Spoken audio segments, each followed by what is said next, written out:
आपका एक गलत निर्णय सारी जिंदगी आपको रुलाएगा, याद रखिएगा।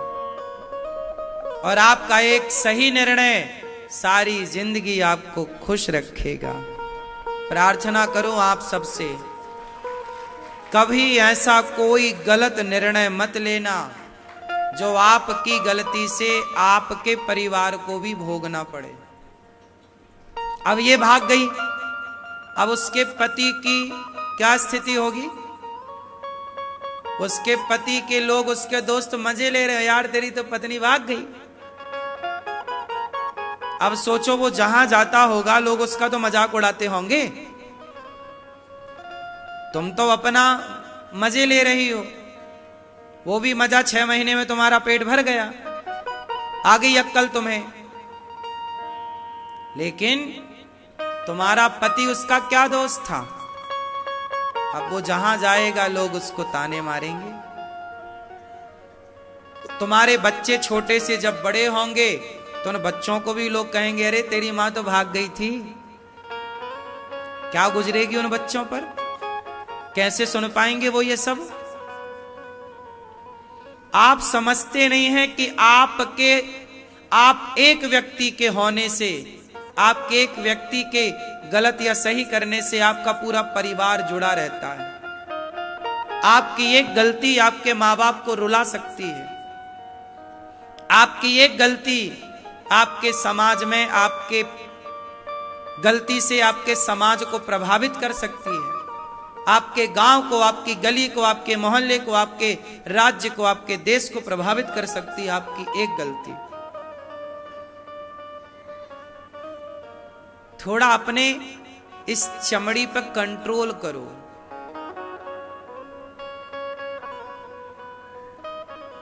आजाद मत छोड़ो इसे, वरना देखना खून के आंसू रुलाएंगी तुम्हें। ये तुम्हारी इच्छाएं। रावण की इच्छाओं के कारण उसका सत्यानाश हो गया। 1 लाख बेटे थे रावण के। कितने बेटे थे? और 1.25 लाख नाती थे। सोने की लंका का राजा था, पर उसके चंचल मन ने, उसकी अनियंत्रित इंद्रियों ने, उसकी काम वासना ने लंका में उसके 1 लाख बेटों का सर्वनाश कर दिया कि नहीं? गलती रावण ने की और भोगा किसने? उसके 1 लाख बेटों ने और 1.25 लाख नाती ने। गलती किसकी थी?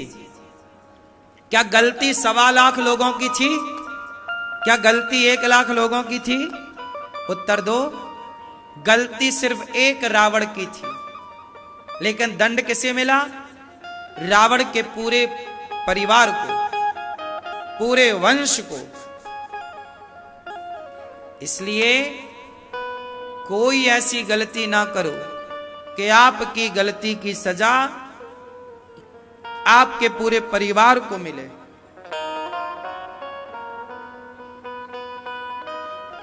बिना विचारे जो करें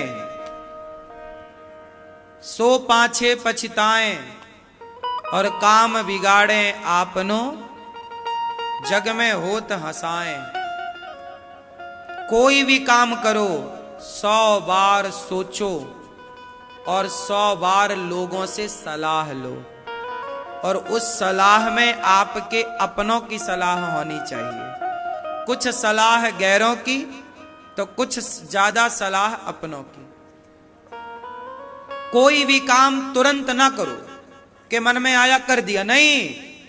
पहले उसको डिस्कस करो अपनी मां के साथ, पिता के साथ, भाई के साथ, दोस्तों के साथ। जब सबकी सहमति एक सी नजर आए तो वो काम करना चाहिए।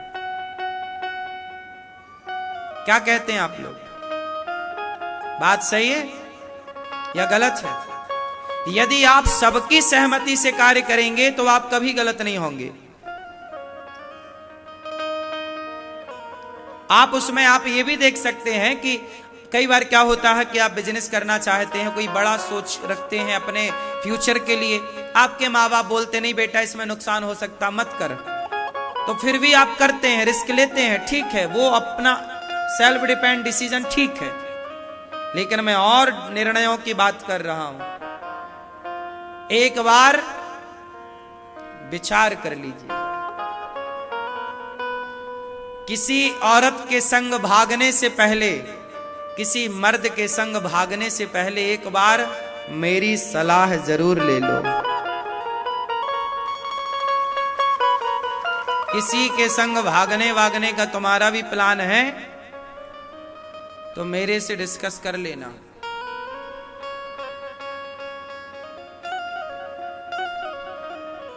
क्यों, है कोई प्लान व्लान आपका?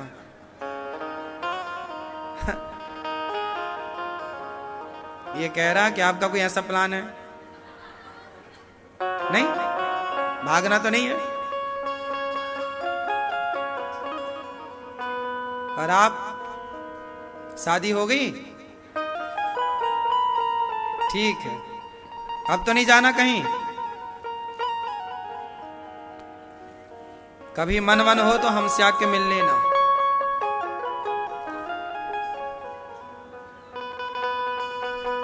सही? अच्छा ये बताओ, दर्पण क्या है? सबसे बड़ा आईना आप किसे मानते हैं?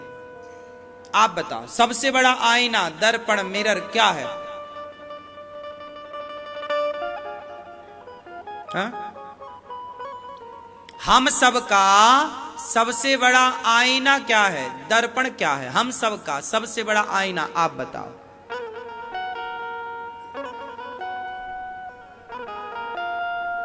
हाँ,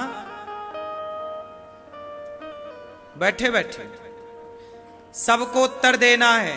हम सबका एक तो दर्पण है जो हम सब देखते हैं कि हम गोरे हैं कि काले हैं। एक तो दर्पण है जो आप सबको पता है। मैं बात कर रहा हूं वो कौन सा दर्पण है जिस दर्पण को एक बार सबको देखना चाहिए, और वो दर्पण जरूर देखना चाहिए। कौन सा दर्पण है सबसे बड़ा दर्पण जिसे देखना चाहिए और सीखना चाहिए? कौन सा दर्पण? आप किसे दर्पण मानते हो? मैं तो शीशे को दर्पण नहीं मानता। ठीक है भाई, ये दर्पण कहते हैं, ये हमें दिखाता है प्रतिबिंब, ठीक है। जो यथार्थ में दर्पण है वो क्या है? हाँ हाँ, आप बताओ। हाँ, मन। ये कह रहे हैं मन दर्पण है, ठीक है। तोरा मन दर्पण, ठीक है, आप बताओ। मन, हाँ, सबसे बड़ा दर्पण क्या?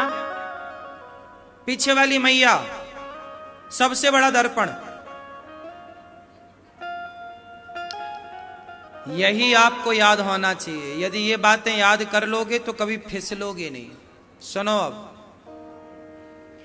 सबसे बड़ा दर्पण होता है इतिहास। सबसे बड़ा दर्पण होता है इतिहास में जो घटनाएं घटी। महाराणा प्रताप की चरित्र को देख लो, शिवाजी के, झांसी की रानी के, तुलसीदास जी के, सूरदास जी के, मीरा के, सबके चरित्र को, द्रौपदी के, दुर्योधन के, अर्जुन के, राम के, रावण के, कंस के, कृष्ण के, सबके चरित्र को देख लो। और ये इतिहास खड़ा है तुम्हारे सामने, दर्पण बन करके देखो।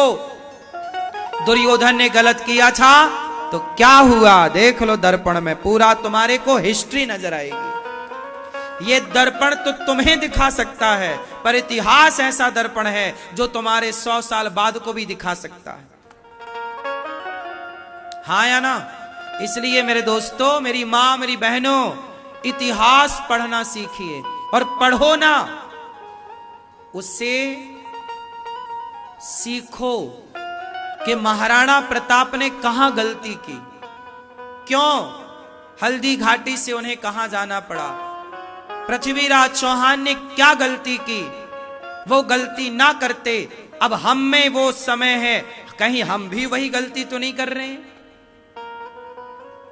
जो गलती रावण ने किया उसका सर्वनाश हुआ, कहीं हम भी तो वही। अब जैसे तुम्हारा पड़ोसी है, वो पराई औरत के चक्कर में फंसा है, तो क्या उसे नहीं देखना चाहिए इतिहास में उठा के रावण को कि देख भाई, रावण जैसे लोग पराई औरत के चक्कर में सर्वनाश उनका हो गया, तो तेरा क्या होगा रे कालिया। अब इतिहास तो सब दर्पण बन के तुम्हारे सामने खड़ा, पर तुम ना देखो तो तुम अंधे हो। फिर धृतराष्ट्र कौन है? धृतराष्ट्र वो है जो इतिहास से कुछ सीखना नहीं चाहते। बोलो हाँ या ना। तो कितने लोग मेरी बात से सहमत हैं कि इतिहास ही हम सबका सबसे बड़ा दर्पण है? और जो इतिहास के दर्पण को नहीं देखता वो कौन है? बोलो, अंधा है। कौन है वो? अंधा है, धृतराष्ट्र है।